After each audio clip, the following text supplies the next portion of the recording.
Assalamu alaikum wa rahmatullah.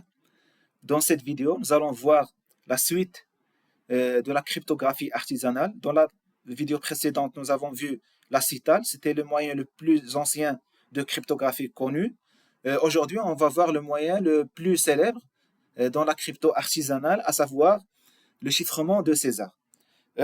César utilisait ce chiffrement pour communiquer avec son armée. L'idée, elle est simple, c'est de décaler les lettres de l'alphabet, chacune de 3 positions vers la droite. C'est-à-dire le A va devenir un D, le B va devenir un E, ainsi de suite. Mais il faut faire attention avec les dernières lettres de l'alphabet parce qu'il n'y a pas de suite, par exemple pour le X, donc X plus 3, donc c'est Y, Z, après le Z il n'y a rien, donc on va revenir vers le A, d'accord? Donc on va faire un travail circulaire, d'accord? C'est-à-dire un retour vers le début. Donc, convention de cette vidéo, le texte en vert, c'est le texte accessible, et le texte en rouge, c'est le texte confidentiel que personne ne doit voir. Donc, le décalage, comme j'ai dit, c'est un décalage circulaire, c'est-à-dire périodique, en fin de compte. On peut représenter l'alphabet sur des anneaux. On va utiliser un double anneau. Le premier anneau en rouge, c'est pour le texte confidentiel, et les correspondants, c'est pour le texte accessible qui va être le texte crypté en vert. Donc ici, vous voyez que c'est une position bien réglée. C'est un réglage d'un décalage de 3. Pourquoi? Parce que le A en rouge ici, il correspond à D en vert, ainsi de suite. Le K, il correspond à N, et ainsi de suite. D'accord? Donc voilà. Donc ça, c'est pour chiffrer. Pour déchiffrer, c'est simple.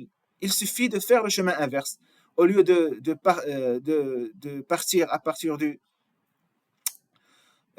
texte rouge vers le texte vert, on va faire l'inverse. C'est-à-dire on va recevoir un texte en vert. Par exemple, ici, le R, il va être déchiffré en O, d'accord? Le L, il va être déchiffré en I, et ainsi de suite. D'accord? Voilà. Donc ça, c'est l'opération de déchiffrement, c'est l'opération inverse. Et si on faisait d'une manière linéaire, c'est au lieu d'avancer vers 3 cases à droite pour déchiffrer, on va reculer de 3 cases vers la gauche pour déchiffrer. Et bien sûr, d'une manière circulaire, si vous vous rappelez, comme on l'a fait pour le chiffrement. Et la célèbre phrase de César, qui est le alia iasta est, va être la phrase que vous voyez ici en vert. Donc le chiffrement par César, c'est un chiffrement lettre par lettre, c'est-à-dire il prend le texte, il prend la première lettre, il la chiffre, il la décale de 3, la deuxième lettre décalée de 3, et ainsi de suite. Donc c'est lettre par lettre jusqu'à la fin du texte. Et bien sûr, c'est un cas particulier de cas général, c'est la substitution mono-alphabétique qu'on va voir la vidéo prochaine, Inch'Allah. L'intérêt ici, c'est quoi? Puisque on peut assimiler les choses d'une manière circulaire, donc il y a un nombre réduit, fini de cas, de lettres, donc on peut affecter à chaque lettre un nombre, d'accord? Donc voilà, on va affecter à A le 0, à B le 1, le C le 2, ainsi de suite, jusqu'à Z 25. Et ça va être d'une manière circulaire. Donc, puisque le nombre est limité et ce sont des opérations circulaires, donc on peut assimiler notre ensemble à l'ensemble Z sur 26Z. Il reste à définir les opérations ici, d'accord? En général, mais pour un langage de programmation, c'est plus simple de manipuler des nombres que de manipuler des lettres. Et on va voir à la fin de cette vidéo. Donc, exemple direct, on a l'alphabet A jusqu'à Z qui va être transformé vers le Z sur 26Z, c'est-à-dire 0, 1 jusqu'à 25. Donc, le A correspond au 0, le B à 1 et le Z à 25. D'accord? Donc, ce qu'on va faire, premier exemple, c'est le mot cycle. Donc, le cycle, c'est C, Y, C, L, E. Le C, c'est 2, le Y, c'est 24, le C, c'est notre 2, le L, c'est 11 et le E, c'est 4. OK? Mais ce qui va être envoyé, bien sûr, il ne va pas être distingué comme ça. Il va être envoyé comme un message monochromatique, c'est-à-dire 2, 2, 4, 2, 1, 1, 4. Que ce soit à l'envoi ou bien même à la réception, bien sûr, il faut recevoir 2, 2, 4, 2, 1, 1, 4. Donc, on reçoit le message 2, 2, 4, 2, 1, 1, 4, d'accord? Et ce qu'on va faire, on va juste faire le déchiffrement. Et donc, le déchiffrement, le premier 2, c'est le C, le 24, c'est le Y, le 2, c'est un autre C, le 11, c'est le L, et le 4, c'est le Y. Ce que je vous propose ici, c'est de faire une pause sur la vidéo et de réfléchir s'il n'y a pas un hic ou un problème dans cette représentation actuelle. D'accord? Voilà. Donc, après reprise, je pense que vous avez trouvé le problème, c'est que cette représentation, lorsqu'on reçoit 2, 2, 4, 2, 1, 1, 4, on peut la faire comme vous l'avez vu dans ce qui apparaît sur l'écran, d'accord? Mais il y a une autre interprétation. C'est le 2, 2, 4, 2, 1, 1, 4.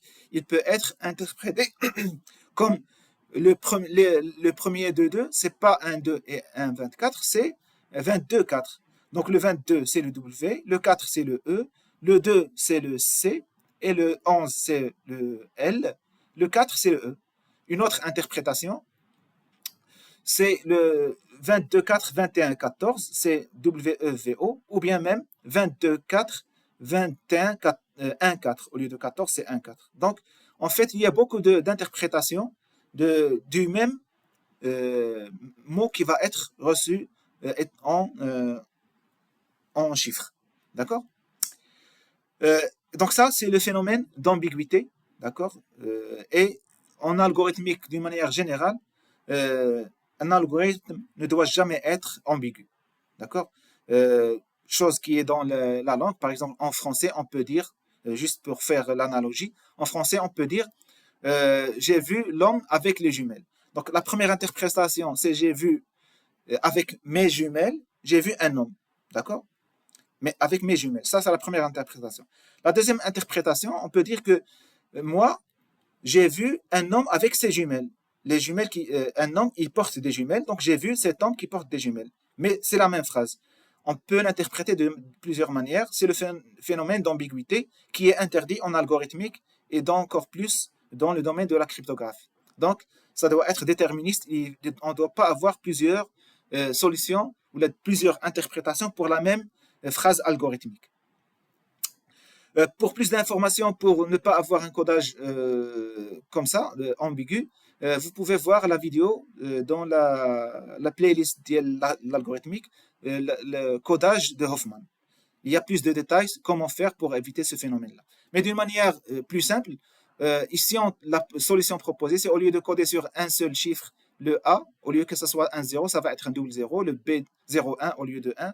D'accord? Comme ça, on va éviter l'ambiguïté. Voilà, donc un petit pour les gens qui maîtrisent très bien le modulo, ils peuvent passer cette partie de 2-3 minutes, d'accord? C'est juste ici, on fait un rappel sur le modulo. Donc le modulo, on considère un n entier, d'accord? Et on dit que A est congru à B, modulo n, si le n divise B moins 1. OK? La notation, on va noter que A est congru à B modulo n, ou bien notre notation. Toutes ces notations-là, on va les considérer, on va les utiliser dans ce cours-là. Donc, il y a, peu importe, il y a beaucoup de façons de noter. Et une autre notation qui ressemble un peu plus la programmation, c'est que B est égal mode AN, c'est-à-dire A, le A, il est congru à B modulo N. Le B, voilà le résultat, d'accord? Point de vue mathématique, on dit que lorsque A est congru à B modulo N, c'est-à-dire qu'il existe un Q appartenant à Z, d'accord, tel que A est égal N fois Q plus B. Donc, on voit l'exemple pour N est égal à 26. Donc, on va dire le 28, il est congru à 2 modulo 26. Pourquoi? Parce que le 28, on trouve un Q appartenant à Z qui est égal à 1. Le Q ici est égal à 1. 26 fois 1 plus 2 est égal à 28. Un autre exemple, c'est le 85. Il est congru à 7 modulo 26. D'accord? Pourquoi? Parce que 85 est égal à 26 fois 3 plus 7. Donc, pour le même 85 et 26, on peut dire que 85 est congru à 33 modulo 26. Pourquoi? Parce que, d'après l'écriture, 85 est égal à 26 fois 2 plus 33. Donc, vous voyez très bien qu'il n'y a pas unicité d'écriture. OK? Donc, on note l'ensemble des éléments modulo 26 représentés par z sur 26z, d'accord? Ce sont les éléments, bien sûr, rappel, de 0 à 25. Donc, ici, le 0, pour le comptage, on fait le 0, 1, 2 jusqu'à 25. Après le 25, c'est le 26, c'est le 0, d'une manière circulaire. Le 27, c'est 1, le 28, c'est 2. D'une manière circulaire, le 52, c'est 0, 53, c'est 1, et ainsi de suite. D'accord? Ou là, de même, il faut faire attention, c'est que, par exemple, le moins 1, c'est 25, le moins 2, c'est 24, le moins 3, c'est 23, et ainsi de suite. D'accord? Ça, c'est pour le calcul modulaire. D'une manière plus générale, si on veut l'unicité de l'écriture, on peut reformuler le A modulo B, le A congru à B modulo Z, c'est le fait de trouver un Q tel que A est égal à N fois Q plus B, mais avec une condition sur le P, c'est qu'il doit être entre 0 et N. D'accord? Comme ça, on va imposer l'unicité de l'écriture. Ok. Euh, donc, les opérations les plus connues ou les plus fréquentes qu'on va utiliser, c'est le fait d'additionner, d'accord? Donc, le fait d'additionner deux chiffres en z sur nz. Donc, si a et b, tous les deux appartiennent à z sur nz, alors a plus b aussi appartient à z sur nz. Exemple, donc 133 plus 64 est égal à 197 et congru à 15 modulo 26. D'accord? Pourquoi? Parce que c'est 197, c'est 182 plus 15. Donc, c'est congru à 15 modulo 26. Remarque, c'est que le A plus B modulo n, c'est le A modulo n plus B modulo n, le tout modulo n. Exemple, on va prendre l'exemple de 126 plus 40 modulo 26, d'accord? C'est 126 modulo 26 plus 40 modulo 26, le tout modulo 26. Donc 126 modulo 26, c'est 22. 40 modulo 26, c'est 14, d'accord? 22 plus 14 modulo 26, c'est 36 modulo 26. Et en fin de compte, c'est 10. D'accord? De même pour la multiplication, le A et B appartiennent à Z sur NZ, alors le A fois B appartient aussi à Z sur NZ. D'accord? Exemple, 3 fois 12, c'est 36. 36, c'est 10 modulo 26. La même remarque, le A fois B modulo N, c'est A modulo N fois B modulo N, le tout modulo N. D'accord? Exemple, 30 fois 33 modulo 26, c'est 30 modulo 26 fois 33 modulo 26, le tout modulo 26. Donc 30 modulo 26, c'est 30 modulo 26, c'est 4, et 33 modulo 26, c'est 7. 4 fois 7, c'est 28. Donc le tout, c'est 28 modulo 26. Et 28 modulo 26, c'est 2. Ok. Donc, en fin de compte, si on retourne le chiffrement de César, le chiffrement va être une simple addition si on garde l'association chiffre-lettre. Donc, le A, c'est le 0, le B, et ainsi de suite. Donc, le décalage de César, ça va être juste une addition dans Z sur 26Z, d'accord, avec un décalage K, d'accord. Pour le cas d'Iel César qu'on a vu, qui a été transmis l'histoire, c'est le K est égal à 3. Donc, le fait de chiffrer, c'est d'ajouter X lui ajouter le K, qui est le 3, bien sûr de Z sur 26Z vers Z sur 26Z. Et le fait de déchiffrer, c'est juste l'opération inverse. Au lieu d'ajouter un K, on va retrancher un K. Donc, l'image de X, ça va être X moins K. Donc, on peut voir ici que le C d'IL 0, c'est 3, le C3 d'IL 1, c'est 4, et ainsi de suite. Le déchiffrement, c'est l'opération inverse, d'accord? Donc le D3 de 4, c'est 4 moins 3, c'est 1, et ainsi de suite. D'accord? Et puisque c'est une bijection, donc là, DK, c'est la bijection réciproque de CK. D'accord? Du coup, si on applique le DK au CK, ou là l'inverse, le CK à DK, on va retrouver le point de départ. Donc, DK de CK de X, c'est toujours X. Bien sûr, la notation Z sur 26. Et remarque, c'est que le dk, en fin de compte, ce n'est d'autre que le c de moins k. Exemple, c de moins 3 est égal à x plus moins 3 est égal à x plus moins 3. C'est le fait de chiffrer avec moins 3. Donc, on revient le chiffrement de César sur un exemple simple. Supposons que Alice et Bob veulent communiquer entre eux avec un décalage de k est égal à 11, où Alice veut envoyer à Bob le message hello, d'accord? Donc la méthode elle est simple, elle va prendre son message, le transformer sous forme de chiffres. Donc le hello, le h, vous voyez ici que le h c'est le 7, donc ça va être 0,7. Le e, c'est le 4, le L, c'est le 11, et ainsi de suite. D'accord? Donc le hello va devenir 0,7, 0,4, 11, 11, 14. D'accord? Donc elle va faire le chiffrement. Le chiffrement, c'est ajouter 11 à chaque composante, à chaque lettre. Donc le 0,7 plus 11, c'est 18.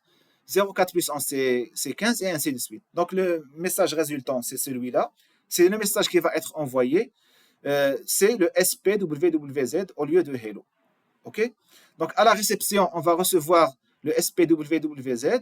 On va le déchiffrer. D'abord, on va le transformer sous forme de chiffres, de nombres. Donc, c'est le 18, 15, 22, 22, 25.